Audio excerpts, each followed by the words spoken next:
Everybody good? Yes. Yeah. Cool. All right. Oh, sorry. Back in the main event, does that mean anything? Does that do anything when they say, "Hey, we want you in a main event"? Does that get you any more excited?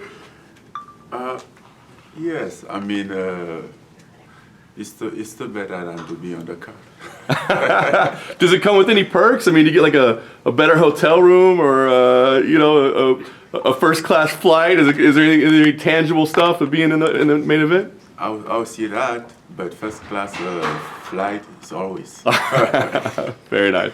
But when they called you to make the move, what was your reaction? Did you instantly say yes, or did you have to think about it, talk to some people? I mean, yes, we think about it, but it didn't take that long because it was just like 1 week earlier, and no change, so we agreed to fight.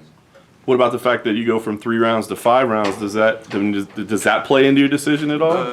No, at all, because I don't think this fight gonna go to 5 rounds, and at that time we still have time to adjust everything, so it was okay.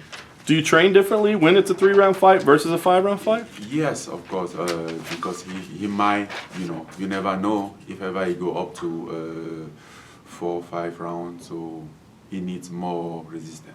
Yeah, but you're like everybody else, I guess, right? So this is not going 5 rounds. No, I'm not saying that way.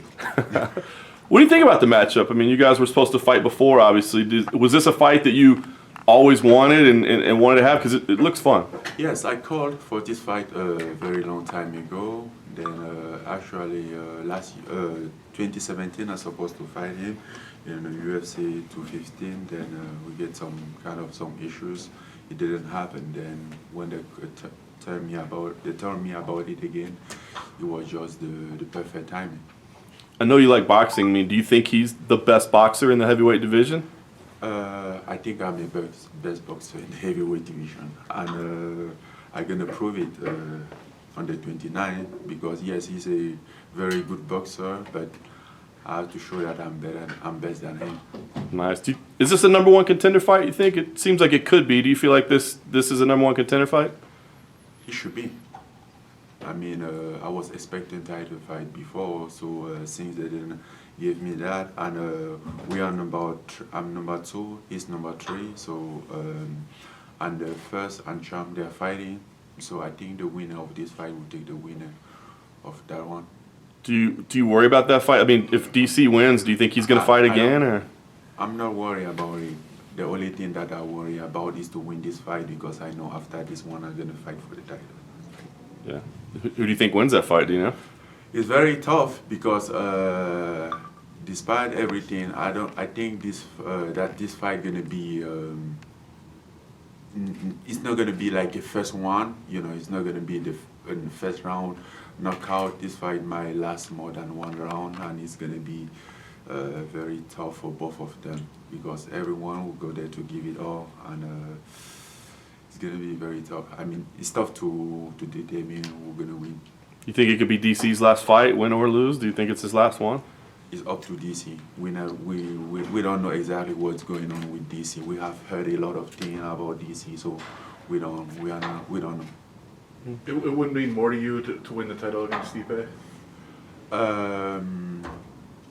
Either way, I'm gonna fight Stipe back. So this is the point.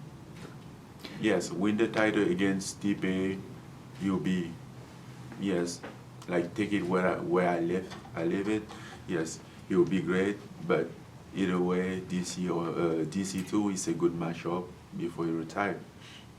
When you started MMA in 2013, Junior was already a champ, and have you ever watched his fight? Do you ever look up to him? Yes, exactly. At that time, I went on YouTube, then I started to watch fight. It was Junior, Cain Velasquez, Brook Lesnar, Alistair Overeem, and that was kind of like the 4 pick that was in the top at the time. Then I'm like, oh, if I end up fight this guy, that means I'm great too. So I'm keep pushing, I got 2 of them. I'm still chasing. How does it feel to finally fight him? How does it feel to finally fight him? At this point, it's just, it's another fight, and it's kind of like a part of dream accomplishment, but not yet. But you know, it's great. It's cool. You know, you have a good matchup. You have a guy who's gonna bring you adversity, and it's a good challenge. If you win this fight, you're probably gonna be the only heavyweight to beat Cain Velasquez and Junior dos Santos in this division. Yes, but that doesn't mean nothing. I want to be the only fighter being the champ for a very long time. Francis, after the Stipe fight, you went right back to knocking people out early and finishing fights quickly. But if this fight does end up going into championship rounds, is there anything since the Stipe fight that you've altered in training, anything like that, that makes you feel like you would be, you know, better prepared for a long, lengthy fight if it happened? You know, it wasn't just about like training and everything. You know, training for this sport is most, I would say, 40% of the fight, and the rest is how you prepare your fight. You know, everything around. That's something very important. That's some fact that I didn't know how to handle it before, and I have learned a lot of things that past fight. We've always watched Dos Santos win his fights as a great boxer, but of course he is a jiu-jitsu black belt. Do you think there's any chance at all that he tries to test you on the ground, take this fight to the ground? First of all, I don't believe that jiu-jitsu black belt. No. Yes, I don't believe Dos Santos jiu-jitsu black belt. I don't know where it's from, but you know, I don't believe that, and I don't mind that at all. But you know, you never know what some fighter gonna come up with. We keep thinking maybe you try some wrestling to take down, but it's not his comfort zone. But I don't know. He might try everything, but the most important is like I'm prepared for every level. Why do you feel like he's not a real black belt? What is it?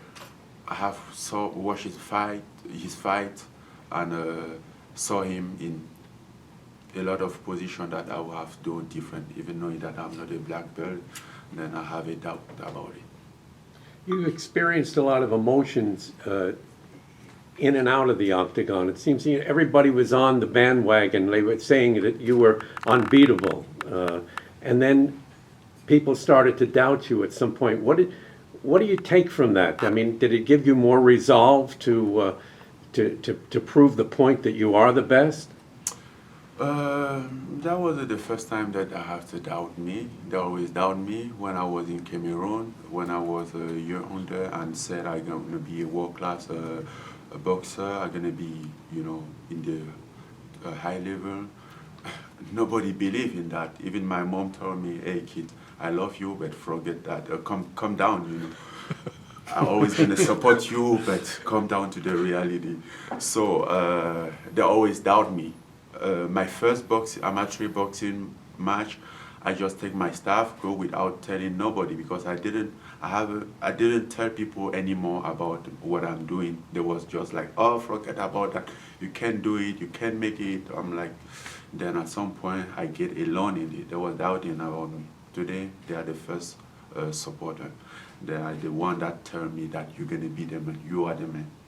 What did you think about seeing Guzman and Adesanya? What have you thought of? I mean, did they inspire you at all? Did you feel pride at all in their victories? Yes, I think Guzman that one was the greatest one. Yes, that one, like he inspired me.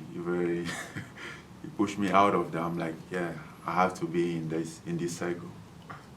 You talked about other people doubting you. When you had 2 straight losses, did you have any doubt about yourself? Did you ever have to deal with that? It was a hard time, you know. Sometimes you have to debate with yourself how to handle things, how to do things back. But the thing is, I never really doubt about myself. It was tough, it was hard, but I knew I can, and I keep that thought. How much different do you feel mentally now? You know, having won 2 fights and kind of, you know, worked your way back up. Yes, you know, you have the taste. You have the taste of the win back. So you feel a little different. You feel way more comfortable when you're thinking about fight. It's different thing. We've seen you train here at the UFC Performance Institute, also at Extreme Couture and sometimes Syndicate. Where do you train for this camp? Everywhere, as you said. Still? Yeah, at the Performance Institute, at the Extreme Couture, some boxing gym in town, everywhere that I can find what I want. Extreme Couture, you have Roy Nelson as a sparring partner, who's the guy that fought JDS. Is he able to give you kind of any insight into his style? Have you studied his previous fights leading up to this? No, we haven't talked about that. We haven't talked about that kind of stuff. You still work with Dewey Cooper? Yes, of course. He's gonna be on my corner. In that fight against Cain Velasquez, did you think you would win the way that it happened, in the first round? And how important was to get that knockout in the first round? So how important was it? I mean, first of all, it was very important to win the fight. So I was happy for it. And I don't know, at some point I have this feeling like I'm happy and maybe a little bit frustrated, like, okay, the fight should last me a little bit longer, that I can show that I improve. And at some point I'm like, well, never mind. The most important thing is to win, and you get it, so it's okay. What was it like for you to meet Shaquille O'Neal? Holy shit. I never met somebody so big. So it's not just tall, it's like very big. I wanted to take picture with him, then I'm like, want to catch his shoulder, like my hand was in the hat on his back. I couldn't catch his shoulder. It was just like, then I'm like, yeah, now I feel how some people feel about me. Cool. Anything else? All right. Awesome. Thank you. Thanks. Thanks, Francis. You were Thank you.